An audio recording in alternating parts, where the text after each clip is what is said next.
Good evening, everyone. Here is my video for this week's assignment. Jumping right into it. After watching Richard Reich's, all of his videos, I think that's how you say his last name, and also reading chapter 11, a couple things come to mind. On its face, we may question how unions and union membership, strong union membership in particular, can help address income disparity and inequality. And the first thing, that I gleaned from the videos with Mr. Reich was that, number one, you have to keep in mind the virtuous cycle where productivity grows, wages increase, people spend more, the government earns more in tax revenue, and as a result, the economy expands.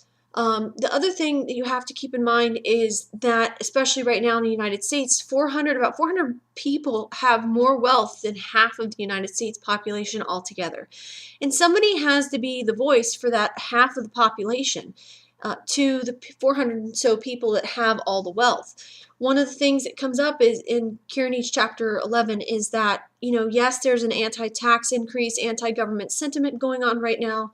A lot of people don't like the size of government or the amount of government intrusion in their daily lives. But at the same time, there are so many government workers due to downsizing, privatization, outsourcing that are losing their own voice. Really, government in many ways is kind of shrinking in terms of personnel.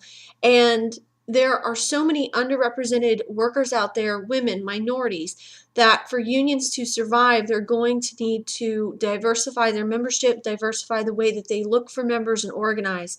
So a few things to keep in mind with regard to how we can address income disparity. We have to be the voice for everybody, and unions can't continue to vie for the membership of your traditional blue-collar worker, because that's not the way the world is going. As Mr. Reich pointed out, we have globalization and technology that's changing our workforce, and as Kearney discussed, it's flattening our world. Everything, instead of it being round, we're so much more interconnected and we're responsible for so many more aspects of the work-life balance as opposed to your typical secretary or typist in the 1950s and 60s. Feel free to comment.